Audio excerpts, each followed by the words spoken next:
Stock market का नाम सुनते ही दिमाग में सबसे पहले राकेश झुनझुनवाला का चेहरा सामने आता है। हर कोई जब पहली बार अपना ट्रेडिंग अकाउंट खुलवाता है तो उसे लगता है एक न एक दिन वो राकेश झुनझुनवाला जरूर बनेगा। लगना भी चाहिए, आखिर हम बड़े लोगों से ही तो प्रेरणा लेते हैं। लेकिन क्या आपको पता है कि राकेश झुनझुनवाला अपना गुरु किसे मानते हैं?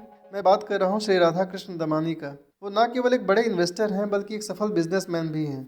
बहुत सादा जीवन जीते हैं, इसलिए न्यूज़ में कम ही आते हैं। पहनावा भी सफ़ेद है और इतने सिंपल दिखते हैं कि उन्हें देखकर आपको उनकी हैसियत का अंदाज़ा नहीं लगेगा।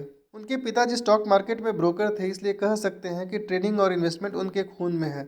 इसलिए उनका माइंडसेट वैल्यू इन्वेस्टिंग का है। कीमती चीज़ों को सही समय पर पहचान कर कम कीमत में खरीदते हैं और मुनाफा कमाते हैं। उनके जीवन की दो घटनाएं आपको बताना चाहूँगा।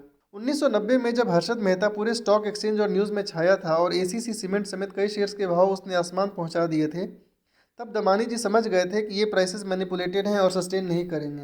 आज नहीं तो कल इन्हें नीचे आना ही है, इसलिए उन्होंने उन शेयर्स को शॉर्ट करके रखा था। शॉर्ट करने का मतलब है किसी शेयर को आज के भाव में उधार लेकर बेचना और फिर बाद में सस्ते में खरीद कर उसे लौटाना। इसमें फ़ायदा तब होता है जब शेयर की कीमत गिरती है। सोचिए, जिन शेयर्स के पीछे पूरा मार्केट पागल हो रखा हो, उसे शॉर्ट करने के लिए कितना बड़ा जिगरा चाहिए।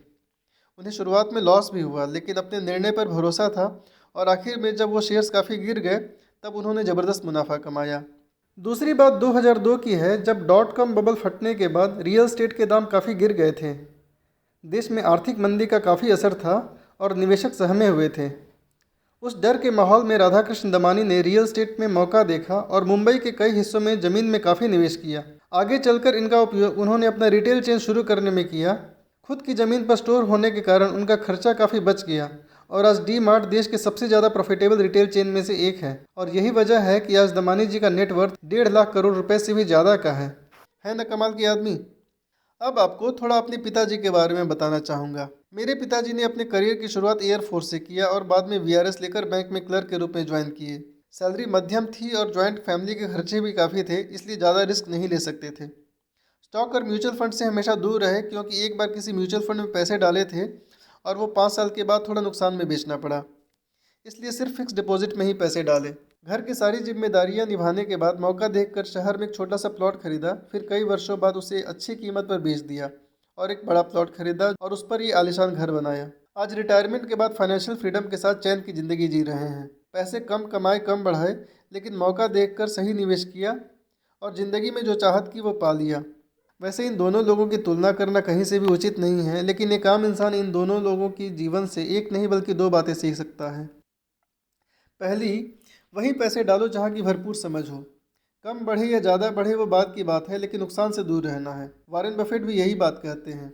The first rule of investment is not to lose money and the second rule is never forget rule number 1। और दूसरी बात, ज़िंदगी में आगे बढ़ना है तो पेशेंस यानी धैर्य का होना बहुत ज़रूरी है। इन्वेस्टमेंट सही हो तब भी सही रिटर्न आने में टाइम लग सकता है। जल्दीबाजी में हमेशा नुकसान होता है। मेरे पापा को ज़्यादा रिटर्न की जल्दी नहीं थी और दमानी जी को अपने डिसीजन पर भरोसा था, सो उन्होंने लॉस में भी सब्र रखा। आपको इन दोनों की कहानी से क्या मिला, ये आप कमेंट करके बता सकें, ताकि हमें आपका नज़रिया देखने को मिले। जब बात इन्वेस्टमेंट की होती है तब एक बात हमेशा याद रखनी चाहिए कि जितना ज़्यादा रिटर्न उतना ही ज़्यादा रिसर्च की ज़रूरत होती है, वरना रिस्क बढ़ जाता है। क्योंकि रिस्क का मतलब है अनहोनी, मतलब वो होने की संभावना जो हमने पहले से नहीं सोचा है। जब आप बैंक में लोन के लिए अप्लाई करते हैं तब बैंक आपसे 3% या उससे भी ज़्यादा इंटरेस्ट वसूल करता है, जो अपने कस्टमर्स को फिक्स डिपॉजिट के लिए देता है। लेकिन उस ज़्यादा इंटरेस्ट के लिए आपका CIBIL score, KYC, payment history, salary slip और जाने क्या क्या चेक करता है। ये उसके लिए ज़रूरी है ताकि वो अंदाज़ा लगा सके कि आपको लोन देने में कितना रिस्क है। अगर रिस्क ज़्यादा लगता है तो ज़्यादा इंटरेस्ट चार्ज करता है या लोन ही पास नहीं करता। अब जरा एक इन्वेस्टर के रूप में सोचिए कि जब आप कोई शेयर ज़्यादा रिटर्न के लिए खरीदते हैं तब आप कितनी जानकारी इकट्ठी करते हैं। दोस्तों के टिप्स, न्यूज़, सोशल मीडिया और सिर्फ अभी की तेज़ी देखकर अगर आप शेयर्स खरीदते हैं तो आप खुद में आकलन कीजिए कि आप ज़्यादा अच्छा रिसर्च कर रहे हैं या वो बैंक जो 15% से भी कम रिटर्न के लिए इतनी जानकारी इकट्ठी करता है। शेयर मार्केट एक बाजार है जहां हज़ारों शेयर्स पल पल अपनी कीमत बदल रहे हैं। ऊपर से सोशल मीडिया, न्यूज़ चैनल और दोस्तों की गॉसिप। क्या आपको लगता है आपके लिए सही चॉइस करना आसान काम है?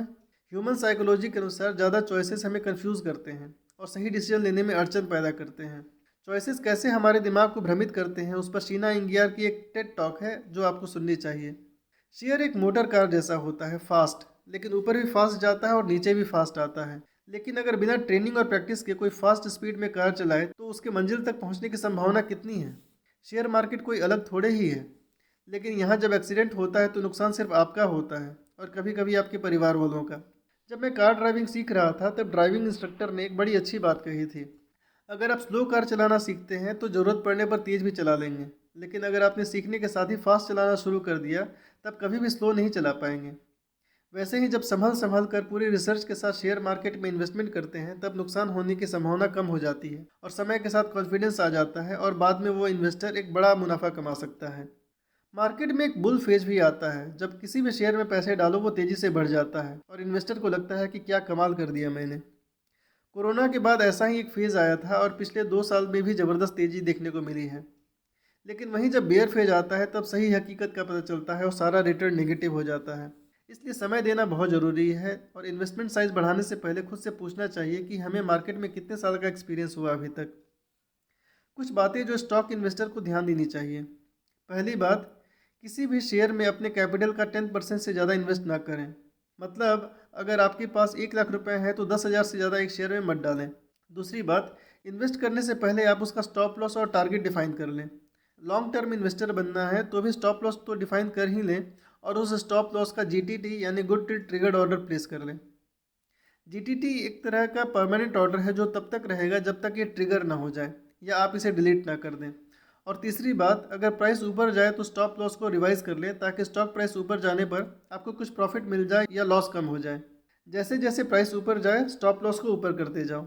अगर आपको ये वीडियो पसंद आ रहा है तो चैनल को सब्सक्राइब जरूर कर लें। वीडियो को अंत तक देखें क्योंकि अंत तक आपको एक गिफ्ट भी मिलेगा और इन्वेस्ट करने का सही तरीका भी आपको क्लियर हो जाएगा। स्टॉक मार्केट में रिस्क है और जब भी रिस्क की बात होती है तो रिस्क मैनेजमेंट बहुत ज़रूरी हो जाता है। रिस्क मैनेजमेंट मतलब अनहोनी के समय आपके पास कोई बैकअप प्लान होना चाहिए। जब आप एक शेयर में सारे पैसे डाल देते हैं तब आपका सारा रिस्क एक शेयर में होता है, लेकिन जैसे जैसे आपके शेयर्स की संख्या बढ़ती है वैसे ही आपका रिस्क उन शेयर्स में बढ़ता जाता है। वहीं जब शेयर्स अलग अलग इंडस्ट्री के हों तब रिस्क और भी ज़्यादा डाइवर्सिफाइड हो जाता है। इंडस्ट्री का मतलब है सेक्टर, जैसे oil sector, telecom sector, FMCG sector. Market की स्थिति कभी कभी किसी एक इंडस्ट्री को पूरी तरह प्रभावित करती है। जैसे कोरोना क्राइसिस में होटल इंडस्ट्री को बहुत नुकसान हुआ था। अगर आपके पोर्टफोलियो में उस समय केवल होटल इंडस्ट्रीज के शेयर होते तो चाहे कितने भी अच्छे शेयर्स क्यों न हो आपका नुकसान होना ही था। इसलिए रिस्क डाइवर्सिफाई करने के लिए आपके पास कई शेयर्स के साथ साथ अलग अलग इंडस्ट्री के शेयर्स भी होने चाहिए। एक रिटेल निवेशक के रूप में ये काम आपके लिए थोड़ा सा मुश्किल हो जाता है क्योंकि आप फुल टाइम जॉब में हैं और ये आपका स्पेशलाइजेशन भी नहीं है। अगर आपको इसमें गहरी रुचि है तो बेशक आप रिसर्च करें, लेकिन एक अच्छा इन्वेस्टर वो होता है जो सही कीमत देकर सही चीज़ खरीदे। और अगर ये पोर्टफोलियो आपको अगर कुछ कीमत देकर मिल जाए तो उसके लिए कीमत चुकाना समझदारी है। मैं अभी बात कर रहा हूँ म्यूचुअल फंड्स की। म्यूचुअल फंड सही है वाला। जैसे आप अपना पोर्टफोलियो मैनेज करने के लिए अलग अलग शेयर्स खरीदते हैं और समय पर बेचते हैं, उसी तरह म्यूचुअल फंड एक फंड मैनेजमेंट कंपनी के द्वारा संचालित फंड होता है। फंड मैनेजर काफ़ी क्वालिफाइड व्यक्ति होता है और काफ़ी रिसर्च करके अलग अलग शेयर्स में पैसे डालता है और उस फंड का एक हिस्सा आप यूनिट के रूप में खरीद सकते हैं। सारे शेयर्स के कॉमन उतार चढ़ाव के अनुसार उस फंड की कीमत बढ़ती या घटती है। साथ ही म्यूचुअल फंड कंपनी आपसे साल के 1-8% चार्ज उसमें से काट लेती है। शेयर्स में इन्वेस्टमेंट करने की तुलना में आपका रिस्क इसमें काफ़ी कम हो जाता है और समय के साथ आप काफ़ी बड़ा मुनाफा कमा सकते हैं। आजकल एसआईपी के द्वारा म्यूचुअल फंड काफ़ी प्रचलन में है। एसआईपी का मतलब आसान शब्दों में हर महीने एक निश्चित रकम म्यूचुअल फंड में जमा करना। इससे मार्केट के उतार चढ़ाव में हर वक्त आप खरीदते हैं और धीरे धीरे एक एवरेज प्राइस पर पहुंचते हैं। और क्योंकि मार्केट का मूवमेंट लॉन्ग टर्म में ऊपर की तरफ होता है, आप लॉन्ग टर्म में अच्छा रिटर्न प्राप्त कर लेते हैं। म्यूचुअल फंड कई प्रकार के होते हैं और उनका परफॉर्मेंस उनके बेंचमार्क से कंपेयर किया जाता है। Small cap fund large cap fund से ज़्यादा रिटर्न देते हैं, लेकिन दोनों में तुलना नहीं की जा सकती क्योंकि मंदी के समय स्मॉल कैप गिरते भी ज़्यादा हैं। किसी म्यूचुअल फंड का बेंचमार्क उसके पॉलिसी डॉक्यूमेंट जिसे सीड कहते हैं उसमें देख सकते हैं। ये बेंचमार्क आप वैल्यू रिसर्च की वेबसाइट से भी देख सकते हैं। अगर म्यूचुअल फंड का रिटर्न बेंचमार्क से ज़्यादा है तब तो ये आपके लिए फ़ायदे का सौदा है और आप फंड मैनेजर को दिए फ़ी की कीमत वसूल कर रहे हैं, नहीं तो नुकसान है। म्यूचुअल फंड में 1-2 केस फ्रंट रनिंग के भी आए हैं जिससे उनका रिटर्न कम हो गया है।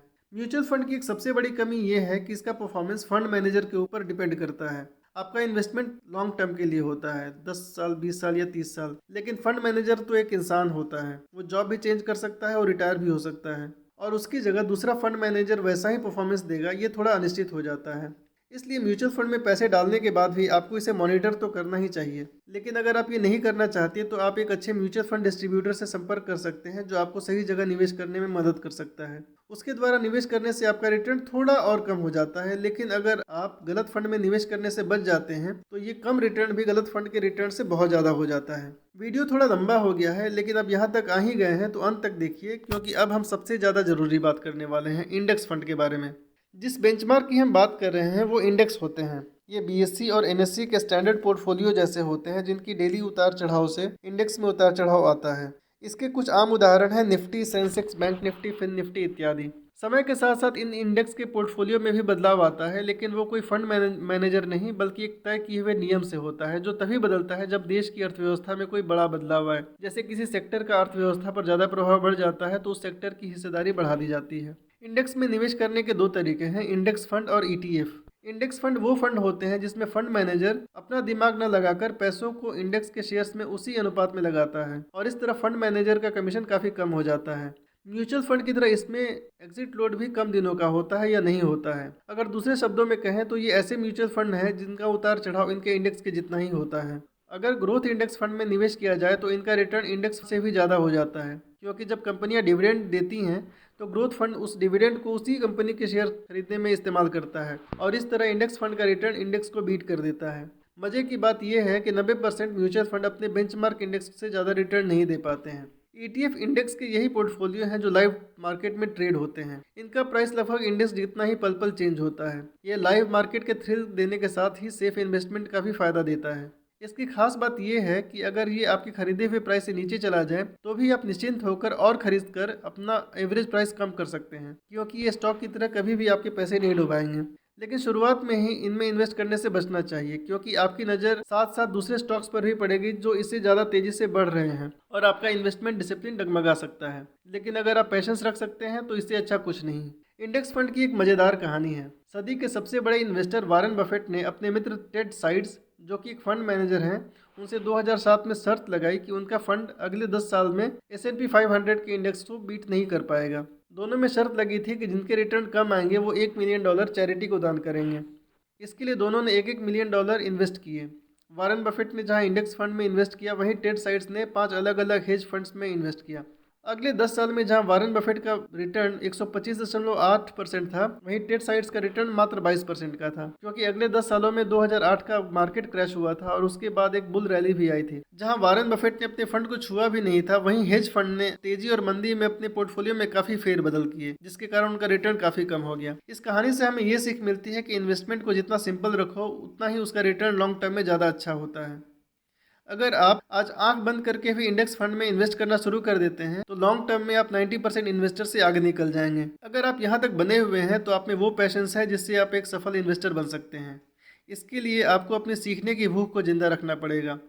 म्यूचुअल फंड डिस्ट्रीब्यूटर का वर्कबुक इन्वेस्टमेंट के बारे में काफ़ी डिटेल जानकारी लिए है और वही आपका फ्री गिफ्ट है। इसे आप डिस्क्रिप्शन में दिए लिंक से डाउनलोड कर सकते हैं। अगर आप पहले से इन्वेस्टमेंट कर रहे हैं तो इन्वेस्टमेंट करने का सही तरीका जानने के लिए ये वीडियो जरूर देखिए, क्योंकि मामला लॉन्ग टर्म का है। सोच समझकर निवेश करना शुरू नहीं किया तो लॉन्ग टर्म बीच में ही टर्म ब्रेक ले लेगा।